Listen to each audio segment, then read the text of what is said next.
ধনে পাতার আচার একবার হলো ট্রাই করো, পরোটা দিয়ে খেয়ে দেখো এর কি স্বাদ, অপূর্ব খেতে, অপূর্ব। নমস্কার বন্ধুরা, আমার চ্যানেলে তোমাদের সবাইকে স্বাগত জানাই।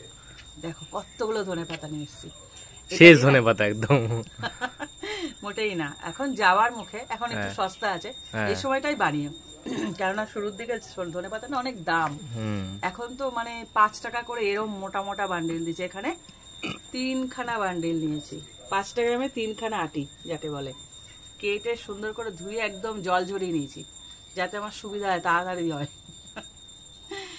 আজকে বানাবো ধনে পাতার আচার বা চাটনি, যেটাই বলো, আচারই বলতে পারো। এটা সংরক্ষণ করে রাখতে পারবে অনেক দিন, মানে প্রায় 5 থেকে 6 মাস মতন আস্তে আস্তে খাবে, চাটনি হিসেবে খেতে পারবে। কেননা প্রসেসটা দেখাবো কিভাবে রাখতে হয়। কাঁচা হলে নষ্ট হয়ে যেত, কিন্তু যেহেতু এটা কাঁচা নয় তার জন্য অনেকদিন রেখে খেতে পারবে। তো চলো শুরু করা যাক। এবার একটা শিলনোড়া নিয়ে নিয়েছি, আর ধনে পাতাগুলোকে শিলনোড়ার মধ্যে বেটে নেবো, অল্প অল্প করে দেবো, কারণ অনেকটা আছে এখানে, অল্প অল্প দেবো আর বাটতে থাকবো। আর এই সময় এই ধনে পাতার মধ্যে কয়েক কোয়া রসুন দিয়ে দেবো, দেখো একসাথে বেটে নেবো। মারাত্মক চাটনি কিন্তু এটা একটা দারুণ হবে খেতে।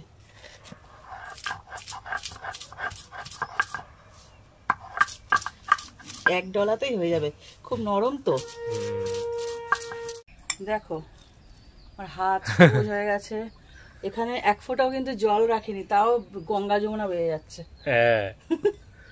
পুরোটা বেটে নিলাম, বাটা পুরো সবুজ আর সবুজ, খালি বলে সবুজ আর সবুজ, ও কি উচ্চারণ। এই ধনে পাতাটা আমি একটা বাটির মধ্যে নিয়ে নেবো। দেখো কতগুলো নিয়েছিলাম না, কয়টুকানি হয়ে গেছে। বাড়তে বাড়তে ছোট্ট হয়ে যায়, কি সুন্দর লাগছে। এরকম করে পুরো মিহি করে বেটে নিতে হয় প্রথমে। ধনে পাতা তো বাটা হয়ে গেছে, এবার এখানে একটু তেঁতুল নিয়েছি, তেঁতুলটাকে গুলে নেবো অল্প জল দিয়ে,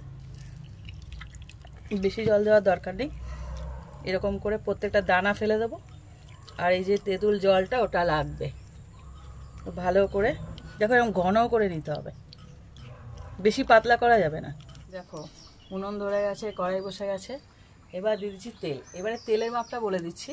এখানে আমি 100 গ্রাম মতন সর্ষের তেল নিয়েছি, ওখানে আমি 3 আটি ধনে পাতা নিয়েছি। এবার ধনে পাতা যদি কম বেশি হয়, তেলটাও কম বেশি করতে হবে, সেই হিসাবে তেলটা তোমরা দেবে, তবে তেলটা একটু বেশিই যাবে। কেন বলো তো, এটা সংরক্ষণ করতে হবে তো, মানে ফ্রিজে রেখে দিতে পারবে করে, তো সের জন্য আমি তেলটা একটু বেশিই দিচ্ছি।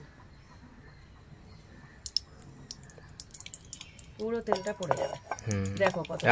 আচার না বলে কথা না, হ্যাঁ এটা আচারের মতনই। সংরক্ষণ করতে গেলে না একটু তেল না দিলে বেশ, মানে একদম তেল এই মশলায় না দিলে না ওটা থাকবে না ভালো, এই জন্যে তেলটা একটু গরম করে নিই। যখন আমি ধনে পাতাটা বাটছিলাম তখন আমি 4 থেকে 5 কোয়া রসুন দিয়েছিলাম, এখানেও 4 কোয়া মতন, 4 না 5খানা রসুন আছে, আর আছে কাঁচা লঙ্কা কুচি। কাঁচা লঙ্কা কুচিটা না অপশনাল, তোমরা যদি একটু ঝাল কম খেতে চাও তাহলে এটা বাদ দিয়ে দিও। এটাকে দিয়ে একটু ভেজে নেব, একটুখানি ভেজে এর মধ্যে দিয়ে দেবো যে তেঁতুলের কাঁচটা বানিয়েছিলাম ওটা।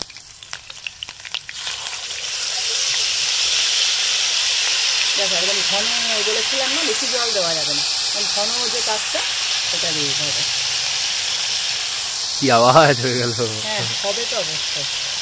এবার এটা একটু নেড়ে নেবে, আর একে একে সমস্ত মশলাগুলো দেবে।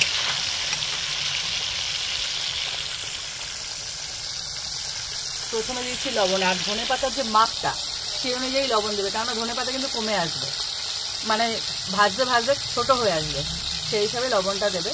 কিন্তু আচার না একটু নোনতা হয়, তো মানে খুব বেশি দেবে না, আবার একদম কম দিলে আবার স্বাদ হবে না, সেই হিসাবে লবণটা অ্যাড করতে হবে।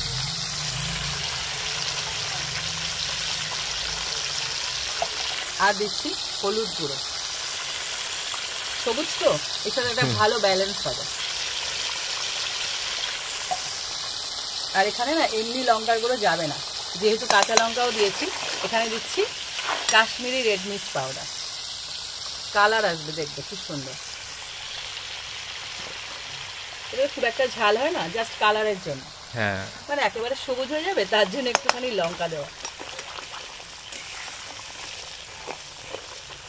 এইবার দিয়ে দেবো যে ধনেপাতা বাইটে রেখেছিলাম ওইটা। ভেবে দেখো কেমন লাল পুরো সবুজ হয়ে যাবে, কি সুন্দর লাগবে দেখতে।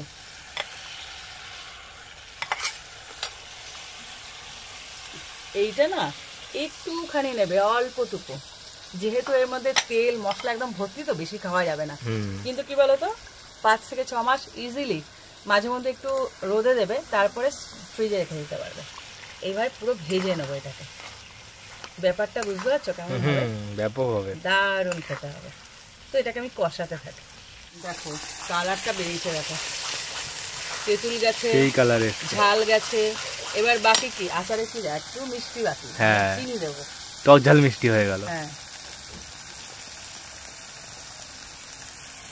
বেশ খানিকটা চিনি। এটা খেতে যা হবে না, পরোটার সাথে খেয়ে দেখো। একটুখানি নিলে বলবে মন পোষাচ্ছে না, আর একটু দাও না। এই যে এই শুধু বলে দাও আর দাও। ভালো লাগে না এরকম জিনিস খেতে, খুব সুন্দর খেতে, খুব। মানে অনেকে মনে করতে পারো যে তেল এত আছে, কিন্তু এগুলো তো বেশি খায় না। হ্যাঁ এগুলো আচার তো অল্পই খায়, এটা রেখে খাওয়ার জিনিস তো। আর তেল ছাড়া আচার রাখাও যায় না। হ্যাঁ কাচের একটা এরকম জার নেবে, তার মধ্যে এটা রেখে দেবে, অনেক দিন থাকবে। আর অতদিন বলেছি 5-6 মাস থাকবে না, আমি বলছি শেষ হয়ে যাবে। হ্যাঁ এটাকে আরেকটু নেড়ে ছেড়ে আরেকটু কমে যাবে। দেখো কালার ছেড়েছে, দেখো।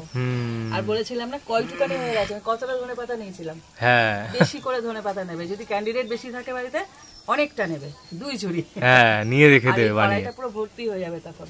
কেন বলো তো, এটা নিয়ে কারাকারি হবে, আমি গ্যারান্টি দিয়ে বলছি। তো তৈরি হয়ে গেল ধনেপাতার আচার। তোমরা এটা ট্রাই করো আর সংরক্ষণ করে রেখো। প্রথম 2-3 দিন রোদে দেবে, তারপরে দিয়ে দেবে ফ্রিজে। হ্যাঁ কাচের বয়ামে করে, হ্যাঁ কাচের বয়ামে রাখবে। বারবার বলছি এটা কাচের বয়ামে রাখলে কি হবে, ভালো থাকবে। আমি কথা বলতে পারছি, আমার একদম জিভে জল ভরে যাচ্ছে।